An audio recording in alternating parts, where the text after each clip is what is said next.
नमस्कार दोस्तों। भारत के अंदर सोशल मीडिया पे एक बयानबाजी काफी ज्यादा छिड़ चुकी है। लोगों का यह कहना है कि भारत सरकार बांग्लादेश के अंदर जो हिंदुओं के ऊपर अत्याचार हो रहा है उसको लेकर क्यों कुछ नहीं बोल रही है, क्योंकि इस चीज को लोगों ने इजराइल के साथ कनेक्ट करके देखा है। लोगों का कहना है कि अगर दुनिया के अंदर कहीं भी एक यहूदी की डेथ हो जाती है तो इजराइल उस देश का या उस देश के अंदर जुर्म करने वाले लोगों को पूरी तरह से मार देता है, उस पर हमला कर देता है। इसी तरह से आप अमेरिका को देखिए, अमेरिका भी अगर उसके नागरिकों की किसी देश के अंदर डेथ हो जाए तो अमेरिका बदला लेता है, देश के अंदर बम गोले चला देता है, जैसे कि सीरिया। तो अब यह बात कही जा रही है लोगों के अंदर कि भारत क्यों इन चीजों को लेकर चुप्पी साधे हुए है, क्योंकि अभी कुछ दिन पहले आपको पता है बांग्लादेश के अंदर एक हिंदू व्यक्ति जिसका नाम दीपू चंद्र दास है, उसको मार मार के पिटाई करके उसको मार दिया जाता है जान से। उसके बाद उसको पेड़ पे लटकाया जाता है और उसके बाद उसको जला दिया जाता है, जिससे उसकी मृत्यु हो जाती है।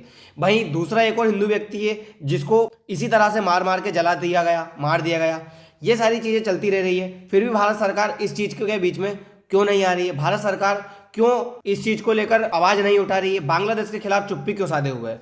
लोगों का कहना है कि जिस तरह से भारत के अंदर बड़े बड़े नेता है, जैसे हमारे एस जयशंकर साहब हुए, जैसे अजीत डोभाल साहब हुए, उसके बाद भी क्यों इतने से देश के आगे भारत चुप बैठा हुआ है? लोगों के अंदर इस बात का गुस्सा अब काफी ज्यादा भड़क रहा है। वहीं लोग इस बात को लेकर भारत सरकार को ट्रोल कर रहे हैं और भारत सरकार से अपनी जो नाराजगी वो भारत सरकार से जता रहे हैं। उनका कहना है कि आप एक काम करिए कि क्यों ना जो रंगपुर डिवीजन है उसको भारत के अंदर मिला लीजिए, बांग्लादेश को तोड़ दीजिए, और जो चिटगांव डिवीजन है उसको भी भारत के अंदर मिला लीजिए। इससे क्या होगा कि भारत की जो कनेक्टिविटी है वो सीधे मेघालय से जुड़ जाएगी, पश्चिम बंगाल सीधे मेघालय से कनेक्ट हो जाएगा। तो आपने एक खबर ये भी देखी होगी कि जो मेघालय के मुख्यमंत्री है वो बहुत दिन पहले से ये कहते आ रहे हैं कि रंगपुर डिवीजन को भारत के अंदर मिला लिया जाए, जिससे मेघालय और भारत की जो कनेक्टिविटी है वो एक साथ कनेक्ट हो जाए, मेन भारत के साथ मेघालय पूरी तरह से कनेक्ट हो जाए। इसी तरह से लोगों के अंदर ये बात चल रही है कि जो हमारा 22 किलोमीटर चौड़ा चिकन नेक है वो इतना ज़्यादा चौड़ा हो जाएगा कि फिर इस चीज़ से फर्क नहीं पड़ेगा कि क्या चाइना यहाँ पर डोकलाम वाले इलाके में आके बैठा है या फिर चाइना लाल मोनेरट नाम का एयरबेस बांग्लादेश के अंदर बना रहा है।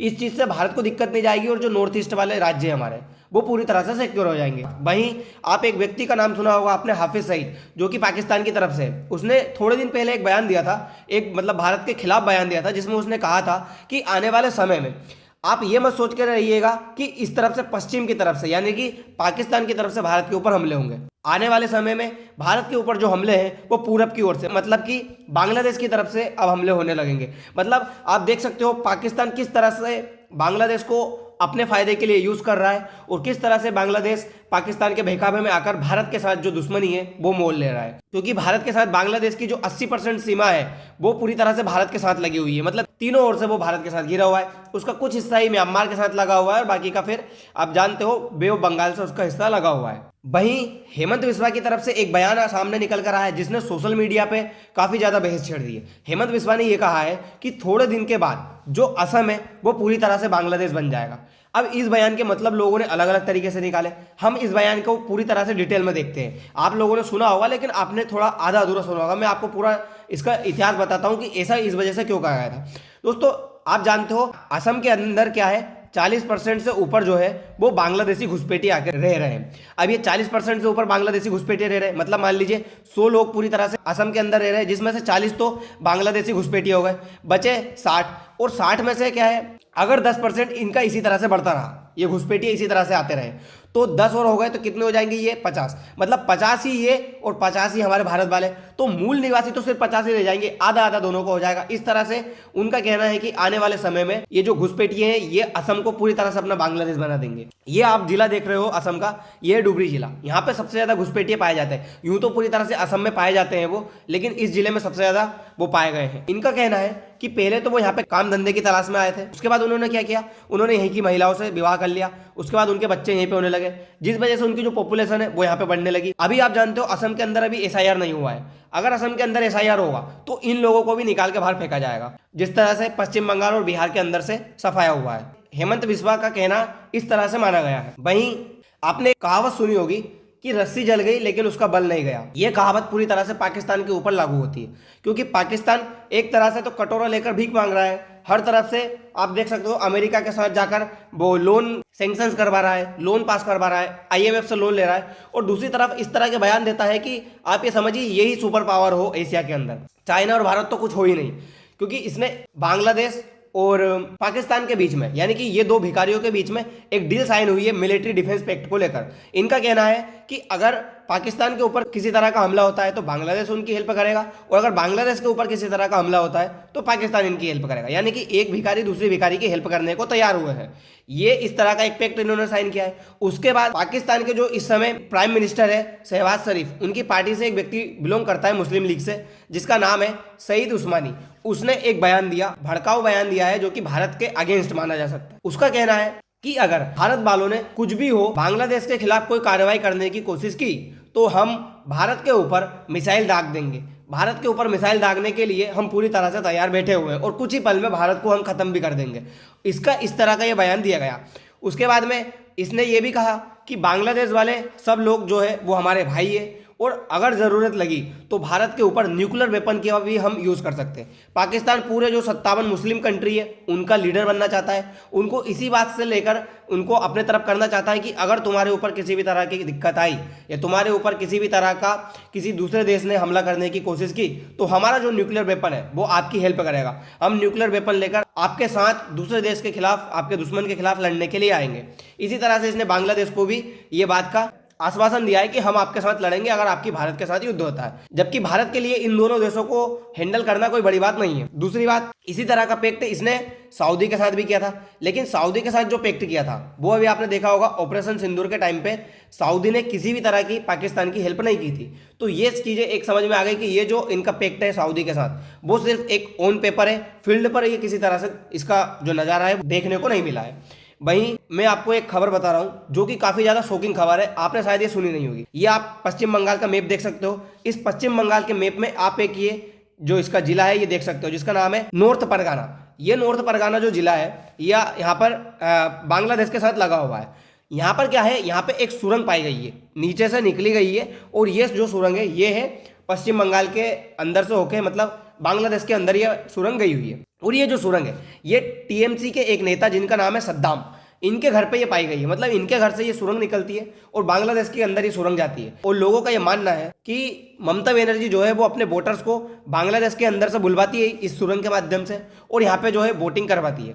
इस वजह से ये सुरंग यहाँ पे बनाई गई है। और किस तरह की ये पॉलिटिक्स कर रहे हैं पश्चिम बंगाल के अंदर, इस पॉलिटिक्स का इस समय पर्दाफाश हुआ है। लोगों को इस बात को लेकर काफ़ी ज़्यादा गुस्सा फूटा है ममता बनर्जी को लेकर।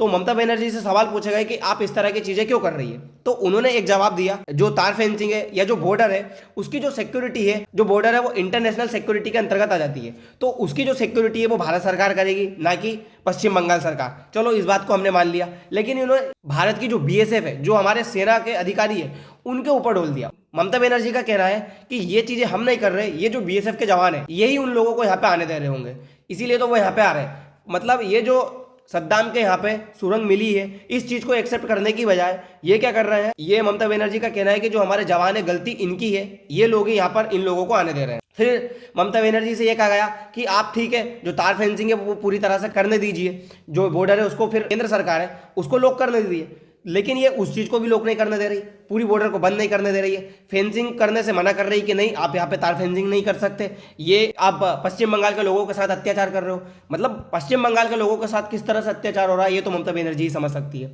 दूसरी बात, जब बांग्लादेश के अंदर भारत के खिलाफ इतने ज़्यादा प्रोटेस्ट होने लगे, और एक खबर में अभी आपको बताऊंगा, जब उस्मान हादी के भाई ने मोहम्मद यूनुस के ऊपर इल्ज़ाम लगाया तब मोहम्मद यूनुस को समझ में आने लगा कि बांग्लादेश के ऊपर से जो कंट्रोल है वो अब छूटने लगा है। तो फिर उसने क्या करा कि भारत के साथ फिर से रिश्ते बहाल हो जाए, उसके लिए भारत से एक डील की साइन करने की कोशिश करी। उसका कहना है मोहम्मद यूनुस का कि भारत से हमको 50,000 टन जो चावल है उसकी ज़रूरत पड़ रही है।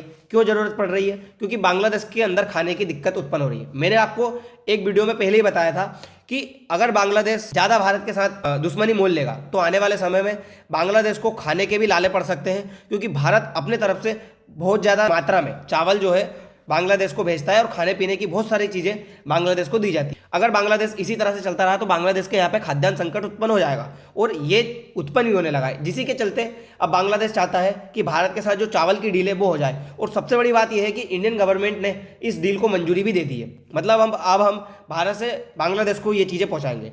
अब और गुस्सा लोगों के अंदर ये फूट रहा है कि क्यों बांग्लादेश को हम ये चीज़ें दे रहे हैं। भारत सरकार को इस चीज़ के लिए मना करना चाहिए। एक तो बांग्लादेश की जनता ही भारत के खिलाफ प्रोटेस्ट कर रही है, तो फिर हम ही क्यों आपको खाने के लिए दे, आप खाओगे भी हमारा और हमारी थाली में छेद करोगे, इससे अच्छा है कि हम ना दें।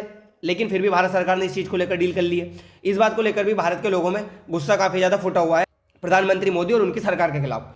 वहीं जो मोहम्मद यूनुस है वो अब थोड़ा न्यूट्रल होने की कोशिश कर रहे हैं ताकि भारत के अंदर उनकी जो बात है वो अच्छे से होने लगे। दूसरी तरफ एक और खबर सामने निकल कर आ रही है कि जवाहरलाल नेहरू यूनिवर्सिटी जो है हमारी, उसके एक प्रोफेसर है, उन्होंने एक बात कही है कि बांग्लादेश के अंदर जो खालिदा जिया के बेटे 17 साल बाद फिर से बांग्लादेश लौट रहे हैं, तो अब जब ये बांग्लादेश वापस आ रहे हैं तो इससे भारत को खतरा है, भारत को जो है सतर्क हो जाना चाहिए। इस तरह की जो बात कही है इन्होंने, उसके बाद काफ़ी ज़्यादा जो भारत के लोग हैं उनके मन में एक सवाल उठने लगा कि ऐसा क्यों हो रहा है। खालिदा जिया का बेटा है जिसका नाम है तारिक रहमान, ये क्या है, ये जब यहाँ पर शेख हसीना की आवामी लीग हुआ करती थी तब चुनाव के टाइम पे इसने क्या किया था, इसने शेख हसीना की पार्टी को, ताकि वो चुनाव न लड़ सके, उसने ग्रेनेड चलाया था यहाँ पर उस पार्टी के लोगों के बीच में, जिस वजह से इसको पुलिस ने गिरफ्तार किया था। इसको कई दिनों तक गिरफ्तारी भी हुई थी, लेकिन फिर उसके बाद बेल मिल गई, क्योंकि बड़े लोग होते हैं तो उनको बेल मिली जाती है, छोटे लोगों को ही ज़्यादा दिन तक जेल में रखा जाता है। तो उसी तरह से इसको भी बेल मिल गई। उसके बाद ये वहाँ पे लंदन चला गया।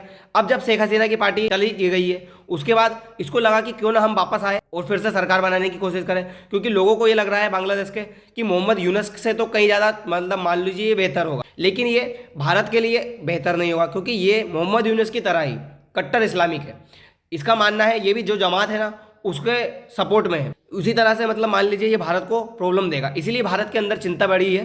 भारत के लोगों का कहना है, इस प्रोफेसर का कहना है कि आप इस व्यक्ति से जो है सतर्क रहिएगा, क्योंकि ये किसी न किसी तरह से मोहम्मद यूनुस और कट्टरपंथी जमात की तरह ही कार्य करने वाला है। वहीं दूसरी बात यह है कि मोहम्मद यूनुस के ऊपर अब लोगों का जो ट्रस्ट है वो छूटने लगा है। लोगों का ट्रस्ट इसलिए छूटने लगा है क्योंकि अभी जो उस्मान हादी की डेथ हुई है उसको लेकर उसके भाई ने एक बड़ा बयान दिया है। उसका कहना है कि मोहम्मद यूनुस ने ही उसकी जो है हत्या करवाई, क्योंकि मोहम्मद यूनुस बांग्लादेश के अंदर जो प्रोटेस्ट है उसको गर्म रखना चाहता है, जो माहौल है उसको गर्म रखना चाहता है। क्योंकि अगर प्रोटेस्ट नहीं होगा तो होगा क्या, बांग्लादेश के अंदर निष्पक्ष तरीके से चुनाव हो जाएंगे, और अगर चुनाव हुए तो इसकी जो पार्टी है वो चली जाएगी। इसीलिए ये नहीं चाहता था कि कहीं भी जीते पार्टी में, क्योंकि उसकी जो पॉपुलैरिटी है वो काफ़ी ज़्यादा होने लगी थी। इस वजह से इसको लगने लगा था कि अगर ये जीत गया तो मेरी सत्ता चली जाएगी, और ये बांग्लादेश के अंदर चुनाव नहीं होने देना चाहता। इसीलिए प्रोटेस्ट करता रहना चाहिए, प्रोटेस्ट को पूरी तरह से गर्म रखना चाहता है। इस वजह से बांग्लादेश के अंदर ये सारी जो एक्टिविटीज है ये करवाने की कोशिश कर रहा है। तो मोहम्मद यूनुस के खिलाफ अब जो लोग हैं वो थोड़ा थोड़ा समझने लगे हैं, उनको ये समझ में आने लग गया है कि मोहम्मद यूनुस है